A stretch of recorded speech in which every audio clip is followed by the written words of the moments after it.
especially in the first half, gave up those gash plays. What's sort of the explanation for that, and what still isn't fixed? Well, it's just a little different than other games. I mean, it still came down a lot of them to tackling, but they did a very good job with their scheme. And as I said earlier in the week, they put you in a position where you're going to have to make one-on-one tackles, and sometimes in space.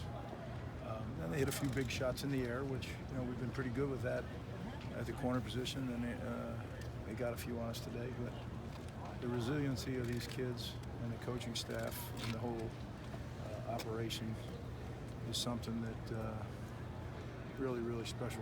The go for two play. Coach Meyer said basically what y'all thought they're going to either like a shovel option. You're going to shovel it or a little quick rollout throw. I mean, that's what happened. Yep. But what was your final, I guess, word to your defense or whatever before that started? So all those special situations, you have it game planned and you practice it. At the end of the week, that's what you do. You do the end of the game play that was there. Then you always do the 2-point plays. So there was no surprise. Kids knew what the call was going to be, and went out there, and we actually got picked a little bit. Yeah. And we were fortunate that there was some pressure in his face, and he threw an errant ball. Hey, Greg, you've been a coach in this conference for a long time, and I understand getting any win on the road is tough. But when you get back on the bus and you head home and you kind of let the game marinate a little bit and realize they gave up 50, I mean, what does that feel like for the defensive coordinator of this football team? Well, it's certainly not what you set out to do. I would have, if anybody would have told me that this morning that was going to happen, I would have said, no, it's not going to happen. I thought we practiced very well. I thought that coming off last week, we tackled very well. I just felt like the kids had a really good grasp on what we were doing. But it didn't turn out that way. But to answer your question specifically, I'm not going to spend a lot of time on this. This is different than what we're going to see. And when I get on that bus, I'm going to start looking at Team Up North. And we got 6 days to get ready for what we've been able to and they've been able to make, one of the biggest games in college football this year. So looking forward to being part of that and can't wait to start doing it. Your team is for that game? Every week is its own entity. I don't think you can, when you look at things, I don't group them all together. How ready? Look, we're as ready as we're going to be. We're going to put together a good plan. We're going to have a good week of practice, and it'll be two very focused teams show up on Saturday.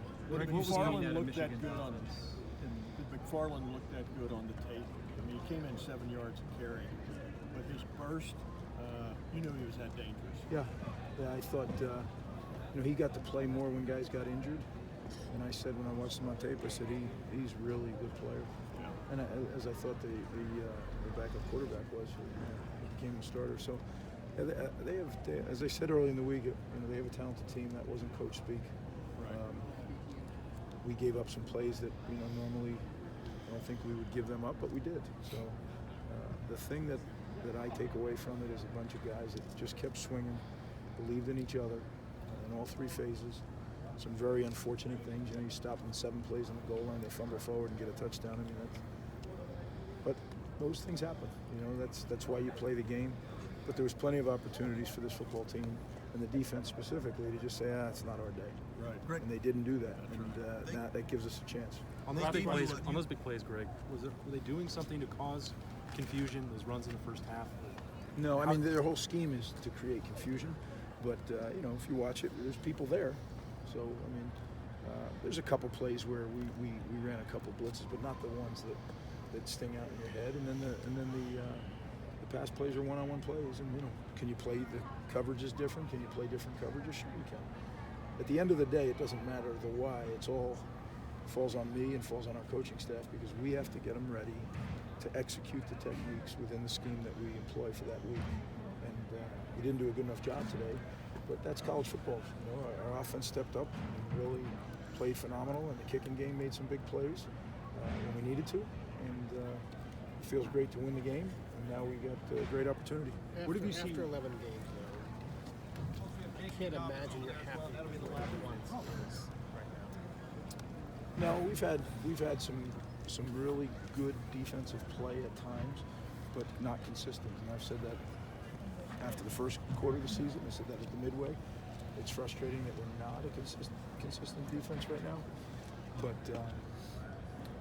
rest assured, I mean, every waking minute we have, we're going to try to get that fixed. And the thing that we still have going is we're 10-1 and we got a chance. We have good players who really care, so good coaches. Just got to keep putting it together and go out next week and find a way. What sticks out about Thank you, guys. What sticks out